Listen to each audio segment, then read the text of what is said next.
very excited about this conversation. I'm just gonna get right into it. You all know Diarrha as the mogul that she is. Everybody does. And also the amazing products that Ami Colé, continues to provide for us. Take us back to the beginning. Oh, man. Hi, everyone. Can you hear me? Yeah. Awesome. Hi, it's so good to see you guys. So let me paint the picture. I am born and raised in Harlem, USA, in New York City. Okay, now. Lots of New Yorkers? Yes, lots of New Yorkers here. Okay. Come on now. My mom immigrated from Senegal, West Africa in like 85. Came to Harlem, and by 1990, she had a hair salon. So she was one of the first to have an African hair braiding hair salon. So as you can imagine, my entire life has been the backdrop of us getting our hair done, exchanging stories, hearing some things I probably shouldn't hear at that age. But that was my nest, and I saw the way my mom poured into her community through beauty. That was our conduit, her getting, braiding hair and so forth. So in the backdrop of my life has always been beauty, Black women, music, and how beautiful we feel when we're truly celebrated. And I left that little bubble of Harlem. I went upstate to Syracuse to go to school, and I was like, where are my people at? What's going on here? And I realized very quickly that what was true for me in Harlem was not the status quo of the world. Right. And I tried my best, getting into the, organizations and being the beacon of change. And I realized after kind of fighting the systems for so long that, I might need to do this by myself. So I think that we'll talk about this, but I just kind of went in there and tried to figure out as much as I can learn as possible to one day in my dreams create a brand that really celebrates us. Yeah. Mm-hmm. That's amazing. So, I mean, you kind of gave us a really great, synopsis of your journey, but was there a specific experience that really, sparked the idea of a beauty brand, right? Because your backdrop was, still beauty, but hair. Mm-hmm. What was that one thing that you're like, no, I need to start my vision, I need to create Ami Colé? It was quite selfish, I would say. So there's two things that kind of always had the light bulb kind of going, but I would dim it. There'd be imposter syndrome. I'm not ready yet. I'm not a celebrity or influencer to create these things. That story will always happen. But 2014, I think I realized that with me, I had darker skin, right? My mom was a little bit fairer than I, so even when I went to the Macy's counter, they'd be like, oh, girl, you don't need makeup, your skin is beautiful, but really, they had nothing for me. So I would always go to skincare, I could always get my hair braided, but I never had that kind of makeup uniform that I wanted personally, that I could go to. I think all of my counter peers, working in the industry, they could go to any place and just pick up and grab. I'm like, that is a luxury. To be able to walk into a space and know on first go that this is gonna work. Like, we overspend because we're buying 2, 3, 4 different foundations just to make sure that this is our shade. If we can get that kind of knocked out the first try with intentionality, then we can kind of have that. So I think personally I always wanted that. But then again, working in the systems, I was in the rooms when Fenty launched and there was papers flying, oh my God. I'm like, I told y'all that we buy and we need. And I think the story before was so data centric, like, oh, they don't buy, we launched darker shades, they don't buy. But I'm like, where is your marketing? Did you show up in Atlanta? Did you show up in New York and Harlem and Brooklyn? Like, what happened there? And then finally, Rihanna came to the stage and kind of created this Fenty effect where you have the product, you have the timing, you have the marketing, you have everything kind of synced up. And when it does work, it works. Yeah. So that was 2014-ish, that was like later, but I had the idea for Ami Colé 2014, and I just kept telling myself I wasn't ready. We didn't launch until 2020. So even if you look at it, you think it's an overnight success, but it's really me every day after work, frustrated, through tears, through personal, just, consumer perception. I'm like, there needs to be something, and God willed it where I just really was like, I'm gonna do this thing. We're so glad you did, thank you. Thank you. You mentioned a lot of, intentionality, right? And such a focus on that. And we know that Ami Colé is specifically focused for like melanin-rich skin. Yeah. Talk to me about your marketing strategy and also your product development and how kind of that differs from other brands, especially when you're trying to do something and build on something that has a specific purpose towards it. Absolutely, and it's always a tug of war, right? They're like, Melanin Rich is such a niche brand. I'm like, do you know how many black and brown people exist? And just because we say Melanin Rich does not mean that we're not talking about South Asian. My girlfriends that are from Saudi Arabia, India, they have the same issues trying to find a shade that works for them. But in terms of development, which is really the special sauce of Ami Colé, I don't know how many of you guys have experienced getting a foundation too orange, too red, too yellow. It's just like, you're like, you know, I give up. Probably too many of us. Too many times. And why is it 2025 and that's still the case? So, but for me though, I worked in product development at Glossier. So I was in the room with the chemists, going to the lab, and I'm realizing, wait a minute now, there's not a lot of us here. And maybe that's why the intentionality is not happening. I remember developing products and I would get it and the base was always beige, always tan. And everyone in the room literally could try it on. They're like, well, just try it on for experience and then we'll just tweak it later for your skin tone. And I'm like, wait a minute, what happens if we start the other way? Let me see how dark you could actually go before I even okay this vendor to see, then we can kind of go backwards because getting that deep skin tone that's enough olive, enough yellow, enough neutral to really get that to work for her is gonna be hard. So I knew from the very beginning from my experience at Glossier and my personal experience being ashy and red that I knew how to walk in these rooms and set the stage of exactly what I wanted to really think about that. So it's your personal experience. I think a lot of good business ideas come from like your selfish, unwavering need of it, and then my love of it, and my love of us, just showing up. When we look good and we feel good, honey, that room is magical, and I knew that there was an opportunity to do that through a brand consistently, every day. That's what we're doing. In terms of the marketing strategy, Yes. Social is huge, obviously, when it comes to, I mean, for every industry, but especially for the beauty industry. So in the beginning, how were you utilizing platforms, probably at the time, like Instagram, to really get your vision across and also really market your wonderful products? Yeah, I kid you not, guys. By the time 2016, 2019 came around, I had maybe like 4,000 followers, 5,000 followers, but very, very engaged because they knew I was always sharing something about beauty, honey. I would be in Thailand like, girl, look what I found. Oh my God. Again, going to Senegal, looking at shea butter and these beautiful plants and trees that are like buildings tall, and I was always documenting this in my little corner of the internet. But 2019, I got laid off from my dream job working at Glossier, and I'm like, now what, you know? I went to my community because I was lonely and upset and scared and all the things. I'm like, you know what happens, you guys, what if I started my own brand? And I was just amusing myself. I went to like a meeting and I had to go to a party in between. I just turned on my camera, Instagram stories, and said, I think I'm gonna do this thing. Would you guys follow along on my journey? And I just kind of forgot about it. I left the party and my phone was blown up. I'm like, wait, what? Do you guys want me to do this for real? I'm like, okay, well, do you want me to document the process or just show up with this brand? And like, please document the process. And that was the permission that I needed.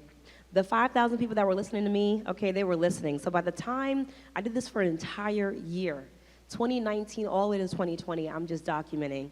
I would go to Vegas, take my credit card, go to Cosmoprof, which is this big, big convention where every single brand, packaging, you name it, everyone kind of gathers together, and there's a bunch of booths, and you buy your ticket, and you walk in there, and somebody's gonna bet on you. And they're like, I don't know what she's talking about, but she seemed very convinced. So they would take the meeting, and then I would build up my samples, and I just kept telling them, the money's coming, y'all. Let's just build these samples together. And I would be documenting the process. But through that, though, I got a bigger following. I got investors DMing me, like, I see you working on something, at least come down to the office to explain a little bit more about what you're working on. And that happened. So by the time 2020 came, I was able to raise capital. I was able to know exactly what products I wanted. I knew how much it cost. I knew how I wanted to hire. Like, I was using that gap year to really get in the kitchen. My sister's in the audience, and she knows I was in Brooklyn, honey. I had mood boards everywhere. I had samples everywhere. I had it in my bathroom. I had it in my bedroom. I was living and breathing this vision so vividly that if you told me otherwise, you're the crazy one, not me. So I really believed in that. I watched documentaries from all different types of walks, not just music, not just brands, but what are those underdogs that really betted on themselves so badly that you thought they were delusional? And I did that, and then I just did not look back. When that funding came and hit that bank account, I was like, all go. right, now let's go. Let's go, baby. Let's go. You actually hit on something that is a great segue to this second question. You know, the beauty industry is saturated. Yeah. When it comes to funding, when it comes to capturing an audience, all of those, how did that industry, did it deter you, right? Or did it kind of give you a spark to try something different, have something different for the industry, for the market? Yeah, I think it's two things. I think personally, you have to be a little delusional. Let's be real. Let's be real. You have to have unwavering conviction of how simple but how achievable this is, and I see it, right? But then you also have to have the data because you still are selling to an audience, and I think the biggest data point that you can ever have are the people to your left and right. Your community is always going to be like, baby girl, you don't know them, but I know them. Yep. I know that they show up. I've been in the hair salon for 30 years. I know every 2 months that homegirl's going to be here getting her box braids retouched, right? We've been there, and I've seen this consumer behavior, how loyal we are, how much we appreciate, again, looking and feeling our best. So when I went into these rooms, I knew that the customer segment was there. I was also thinking globally, like whenever I travel, if you go to Paris, you can't find anything for us sometimes. It's so hard, and it's kind of status quo now to be you're just not included, right? So I had that conviction, but I also had the data point to really add to that. But really, I just had the community. Like, people were riding for me in New York City, and wherever I showed up, they showed up, and they just kept cheering me on when I was like, guys, it's not gonna work. So I think, yeah, community, having your data points is really important, and knowing you have to stay true to your vision. You have to cancel out the noise. You have no choice. TikTok is so fast and so noisy that you think that you cannot do that. But if you go to the bread aisle, how many versions of bread? Who knew gluten-free bread was going to be a thing right now, right? How many versions of cars and Vespas? And there's so many different versions for every single customer. So knowing that customer really well, understanding that niche and exactly what you service, that is the vision you just need to keep steadfast on. Absolutely. You can't be everywhere at once, yes. right? Yes. So right now you're 5 years in, and you need a team. Yes. However, you have an amazing brand that is built on a purpose, intentionality. When it comes to tactics of hiring or recruiting, how do you make sure that everybody that is representing the brand has that purpose instilled in them? That is such a great question because it's such an art and science, right? You have some people that have the credentials. They could be at Harvard Business School, whatever, the top HBCU, but they cannot translate that skill set to the love, the soul of the company, and you can see how it doesn't translate. So execution might be there, but the vision might not be there. So it's a constant tug of war. And listen, a job is a job. There's going to be hard days. There are going to be amazing days that we can celebrate, but you have to have a love there, almost like a marriage. You have to have a love there that's kind of unwavering to weather those storms. So for me, in terms of like vetting candidates and things like that, I always ask them, you know, what are we not doing? What can we improve on? Like, what can you teach me? You know, I am a product junkie. I love marketing, but that's not I don't do that for a living. I don't do finance for a living. So I think I try to lead into like, what do you stand for? I try to have them repeat back to me, what does Ami Colé stand for? I'm like, okay, you've observed, what do you see? Who are we as a brand? And if it's kind of close to what I'm looking for, then we can kind of take the next step into credentials. What have you done? What have you repeated? The other hard thing about companies is that, you know, again, I worked at Glossier and I hired people from places like Glossier, but that's not the same exact skill set for your company and your brand. So don't be, you know, sticker shocked or label shocked when it comes to people. You need good people that are almost as delusional as you. Absolutely. That will do anything. There's people on my team that will go out on 42nd Street and do all these things because they believe in the company and the brand. So it's important to have that love because we're a soulful brand and we stand for more than just good products. It's the confidence, it's the love, it's seeing ourselves. So it's still difficult though because some people like just need a job. So I get it, right, but it's hard. I imagine that you probably have the same like thought process when it comes to partnering with either different brands or taking on an opportunity. You know, how do you like what are the steps or the things that you keep in mind? That's almost like a checklist to be like, if it's not this, if it's not that, if it's not that, it's not for Ami Colé. Absolutely. So what are some of the things that you would advise also our audience who are probably in the same position of like, how do we know like what is for us and what's not for us? Absolutely, and I think it's having that North Star. I'm such a visual person, so when I think about it, I'm like, would I want to co-host a party with this person? Would I want them to bring their friends to this party? Would I want them to stay? Would I want to chill with them after the function? And like, do I want this to be my family, right? So while you may have a lucrative, big brand that wants to do a partnership, I'm like, is this person going to engage with my brand past this one blimp? Everything has to be momentous, and everything has to kind of snowball effect into the larger thing. So when I think about our partners, for instance, we're in every Sephora door in North America, which is a big, big feat. But I knew Sephora because, again, first of all, I used to work at Sephora in college, like, so full circle for me.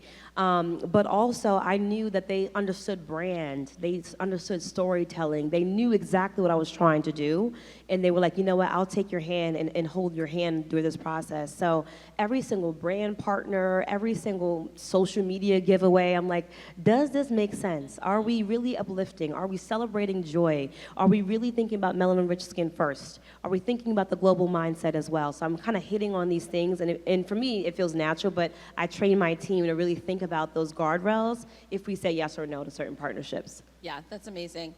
And then I think we have time for one last question. For others within the audience who want to take a similar path, right?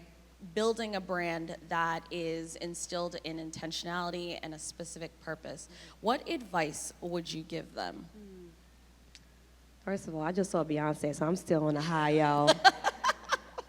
I mean, you have to be delusional, right? Like watching that woman perform in the rain like that and not miss a beat is like flawlessly. She believes in this to the point where we're in awe. We're soaking wet, looking like, what the heck?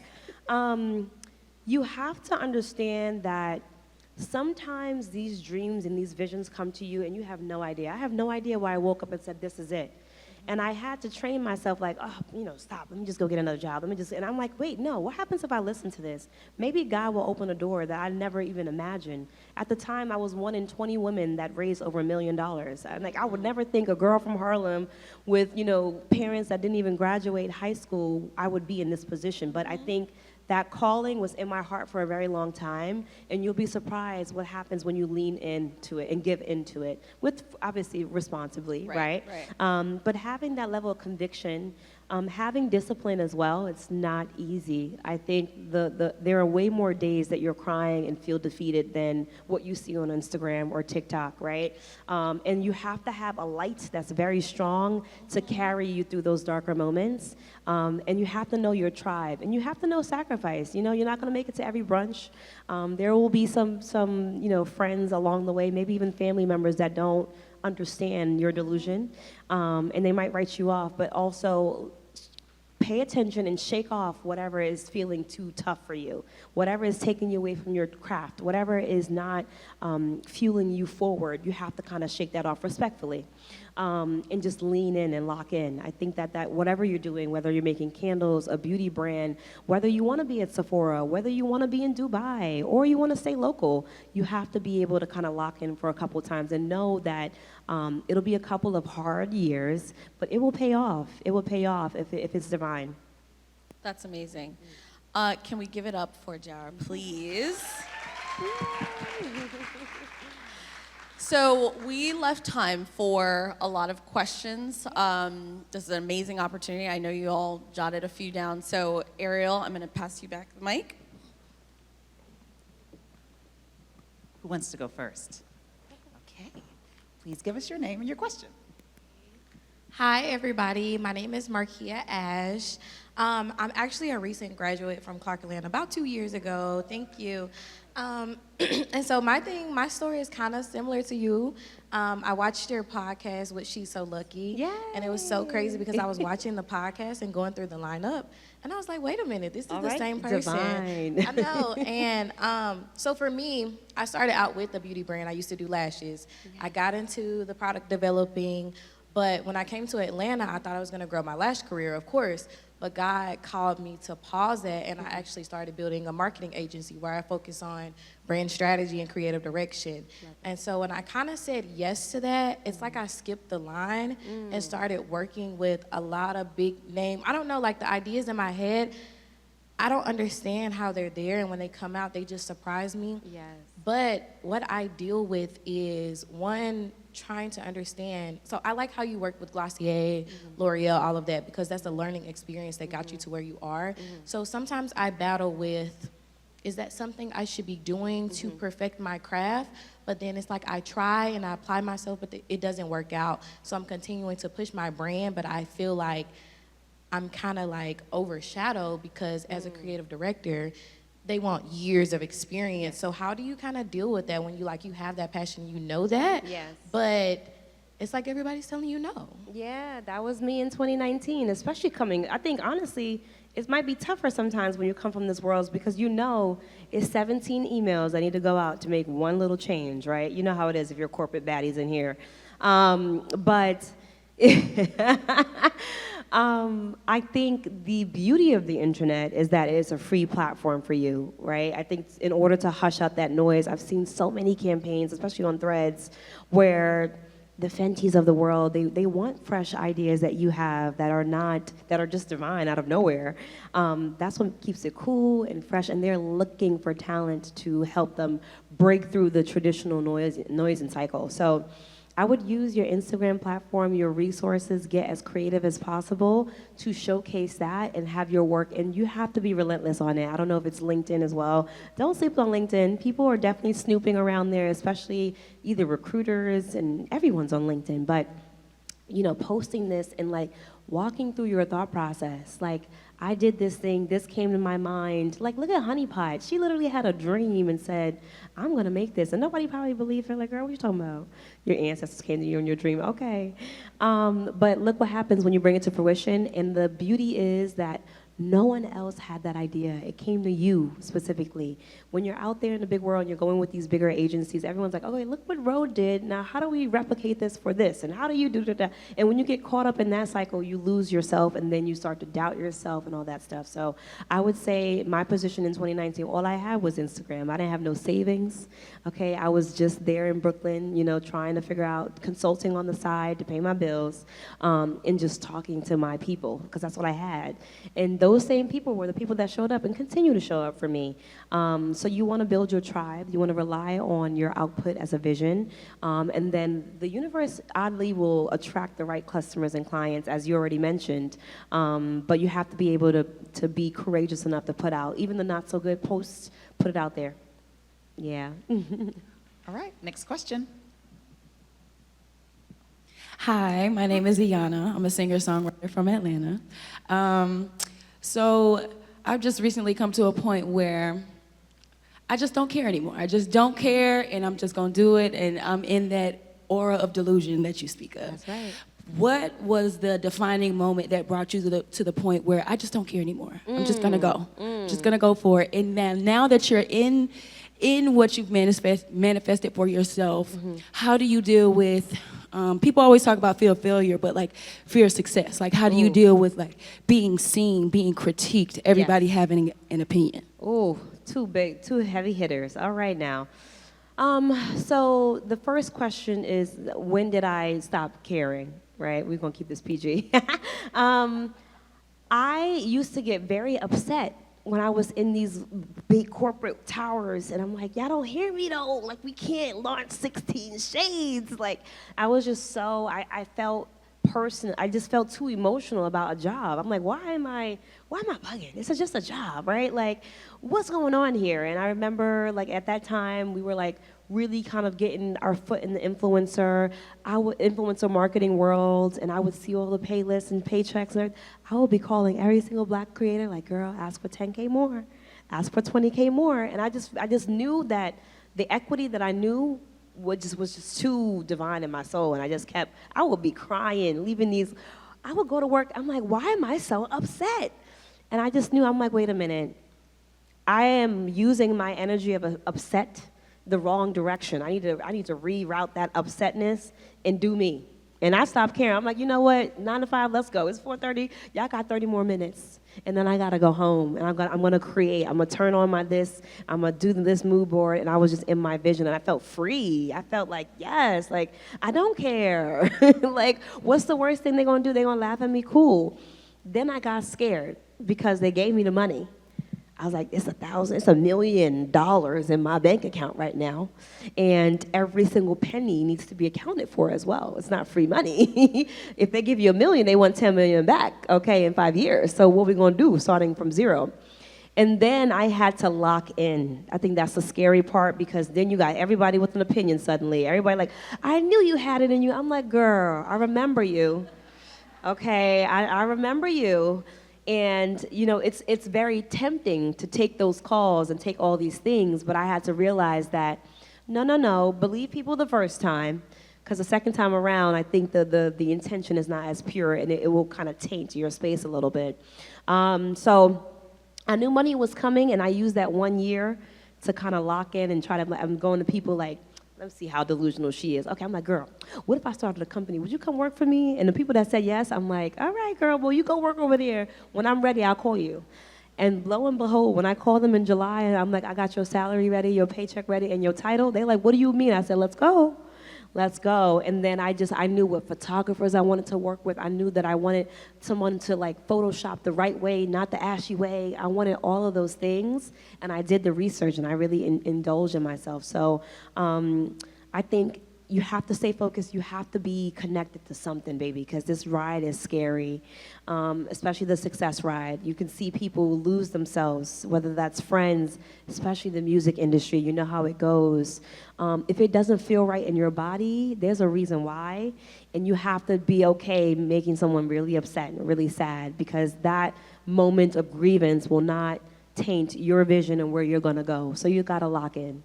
You gotta lock in. You gotta find people that you can learn from. You know, I think I'll also get in a place where you wanna still hang out with your old friends and kiki, and then you just sitting there like in a day is like, why are we talking about the same thing over and over again? I need help on this marketing strategy. And then I started to befriend people, and not in an intimate way, but I knew I wanted to surround myself with conversations that would challenge my mind. Where do I need to go? I took a solo trip to Thailand. I just went, I just dropped everything. I'm like, you know what, I need to hear my voice loud and clear. I took myself to Thailand for 10 days. I was in that ocean listening to Nipsey Hussle and Erykah Badu, okay? And I came back and I said, let's do this, universe. If this is right, let's keep going. And I never looked back. Yeah. So you've mentioned this a few times actually in this conversation, is this idea of community. So you mentioned of like, you know, your I don't care, you know, timing, and also the fear of success, or like fear of getting bigger. When you surround yourself with the right community and the right people, you won't feel that way necessarily, right? It'll really just be of like, yeah, you shouldn't care. Like, you should be going after this. Or it's like, girl, you got this. Don't be afraid of this. You just gotta lock in, right? So I think that's an important, like, underlying thing that I've heard you mention quite often, that surrounding yourself with the right persons and the right community will kind of let all those things fall. Like, you won't have that mindset or mentality. Too, because it's so important in context. Like, I remember I thought $1 million was a lot. They're like, girl, you only got $1 million? You should have asked for 4, because that's gonna go in 2 days. I'm like, wait, what you talking about?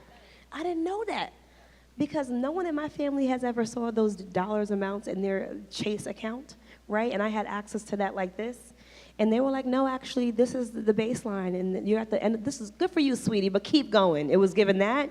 And I was like, oh, wait a minute, I do need to surround myself with people that have either been there before, have had businesses and failed, or in the same kind of negotiation table. I remember the time I was fundraising, it was me, Alamade from Topicals, Mava from Bread, Baba from Ceremonia. It was Mesa from Eat Behave. We were all in the same group chat.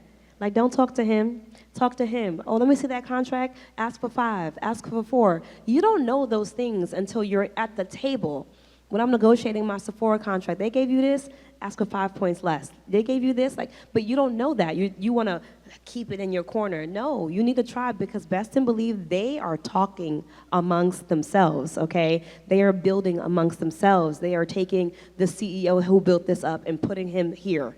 And I think that we fail to understand how much of a tribe we really need in order to really advance. And it makes nothing easy when it's only just one. I've been in those rooms where they're like, girl, why we need a beauty brand? Fenty exists. What if Fenty decides to do clean beauty? What if Fenty decides to go to Africa and do a brand like yours? I'm like, yes, but like we need more. We need optionality. We need versatility. There's a makeup girl. There's a no makeup girl. There's a Sunday makeup. Like we need vibes, and we need again optionality. So surrounding yourself by people that you are even just a little bit inspired by and have very specific questions. And the questions, honestly, you don't have to be like, oh, can I be your mentor? The questions might be proximity. Like you might be curious, like, damn, she's a mom of 2 and she's doing this and that. How does she do that? And it's like you taking out, for coffee or lunch and you're asking these questions, or she might be grieving to you like, girl, these kids, da-da-da, but I got a nanny. And I got this, and I put her in this program, and these kids are doing that. You're like, okay, I'm understanding her ecosystem for her to be able to do the job that she does. She too has a tribe. And then through just proximity, you're learning like, oh, this is how they do it. This is what they're doing to make sure they can go to Martha's Vineyard or whatever over the weekend and over the holidays. Like there is a system, and sometimes people are not going to tell you that. You kind of have to witness it up front. So getting in those rooms is equally as important if you want funding. But the life of it all as an entrepreneur or delusional person is very lonely and very hard. So you need fellow delusional people that seem like very put together on Instagram, but they are grinding in that background. Okay, they are uplifting their lives and moving across the pond, okay, to make sure that they are locked in. I've known people that lived in Atlanta, LA forever, up and went to UK, no friends, because I know the next 5 years I need to be locked in. So you got to know those people too. Okay, we have time for one more question. Oh, gosh, you guys are going to make me choose. All right, we're going to go front row. Hi, my name is Gaina. I have a quick question. Yeah. You keep talking about discipline and being locked in. I'm wondering what that process looked like for you. Like, Yep. what was the everyday? Mm-hmm. When did you know, like, oh, I'm doing this, I should continue doing this, versus being like, it's not quite working, need to switch it up, but I'm Yep. still disciplined in how I'm switching it up. Yep, I don't know if that makes absolutely. sense. Yeah, so this doesn't matter, maybe some people, but I'm a Sagittarius, so I am like a horse in the wild, honey, okay? But I'm a Virgo moon, too, so that means there's a little Beyonce in me, just a little bit. But I need to see things through. And I know that sometimes when things feel too hard for no reason, that's not where I'm supposed to be. Even though I keep looking at it like, it's right there, like why can't it just, I notice when I let go, something else veers me a little bit to the left and the right, and I'm going through the right little circle or hoop. So being locked in really means like, who am I? What do I mean? What do I represent? What is the best version of self? No kids aside, no parents, no siblings, no husband. Who am I? What am I doing? Where do I feel most full? How do I feel? When do I feel soft? Like, what does true joy look like for me? Because we live in life. You put on the shoes, you got to do this thing, and sometimes we forget about that little girl inside of me. Like, I know being in Harlem again, 10 years old, 12 years old, I know the conversations that I was having with myself, and I try to remember how to pour back into that girl, and you'll be surprised how locked in you really are when things don't feel good. When I have a meeting, I'm like, there's something here that just don't feel right. And I know every time that I take that person, hire that person, something happens. Something happens. So locking in is really trusting yourself, even your mistakes, because I think we beat ourselves up for the mistakes. But the mistakes are your pointers. No, baby, go left. Baby, go right. Go up, go down. It's not a bad thing because you know not to do that again. You have to learn. You have to trust yourself and trust the mistakes that you made to keep that vision going forward. So if you have in your mind that my direction is going to be forward, even if it's a zigzag path, you have to be okay with that. But some people just want a straight path forward. I need to get this internship, and then this is going to happen. It don't happen that way. The reason why I got the job at Glossier, I never did product development in my life. I never touched a chemist. I don't know what you're talking about, okay? Well, I know I love products. I know my girls. And I was just always on the internet connecting with people, so much so that the founder of that company called me on my phone and said, you need to come work for me. I trust the way that you talk about beauty. I know what you're talking about, and you low-key put me on a little bit. Come do this over here. And I walked into there and I told her very clear, I'm here, I will learn, but my job here is to forge a relationship with women of color. I want to come in here and show y'all that y'all need more than 3 shades, okay? And what does that mean? Maybe we pop up at Essence or wherever, wherever we need to be to meet her where she is. So locking in is nothing lofty, it's nothing crazy, it's sitting down and saying, this don't feel good, this feels great. This don't feel good, this just feels great. And even in that feels great, that's when discipline comes in, because too much of anything is not good, right? So then you say, okay, this feels great, but like, how is this gonna equate to this version of me? How is this gonna equate to like 1 year from now, I'm doing something of this sorts? Or how is this gonna, get me closer to my dream? Because I was, again, picking up a lot of jobs when I was, kind of ideating, but even the jobs that I took. I remember the first job before I started Ami Colé full-time, right before the pandemic, Jenna Lyons. She had a huge company. She was at J. Crew for years, and then was like, I'm launching a lash company. I don't know why. I'm like, I like the way that she ideates, and she's so creative. I could learn something from her. So I took the job. I think it was just social media, and I got there. And social media was like 10% of my job. Girl, she had me running across the nation looking for furniture and this. But I was like, I will do it all. I will be in a car with you, going shopping, whatever you need me to do, because I respect the way that you commit to your vision. This woman lived upstairs from her job. She would wake up, go right downstairs, and be in the zone.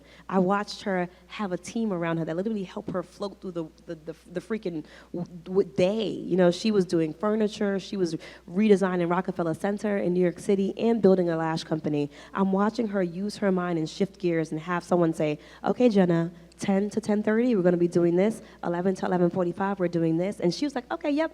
Trusting people blindly, like, okay, and giving 100% to every single thing. So again, surrounding yourself by people that you can learn from, but not thinking that like, oh, that's out of my scope, that's not my job, because you don't know, again, what God could give you. I was a very curious person, and even if you hired me from this, I will stay after. I would do this because it's worth it. And I know a lot of the things that I learned during that time, I applied to my beauty brand, right? How do I think about photo shoots and editing and making sure there's a twinkle in her eye when you're doing post-op? Like, I'm not just posting straight from the camera. I'm making sure that her eyes are telling a story. I'm making sure that the lighting feels aspirational. I know how the models should be posing, because I'm learning this on the ground. You can't go to school for that. You can't go to school for that. You have to have the love in your heart. Then you have to have the discipline of like, okay, I might not be able to make it again to hang out for a happy hour or whatever. I'm gonna be with Jenna Lyons until 10 p.m. if I have to, because I know I'm gonna learn a lot from that. So those were my like grad school and like business school moments where you couldn't find me. You couldn't find me. But when that brand launched, you're like, okay, well, I get it now, girl. You was busy. Yeah. Jada, Yvie, thank you guys so much. Thank you so much. Let's give them a loud round of applause.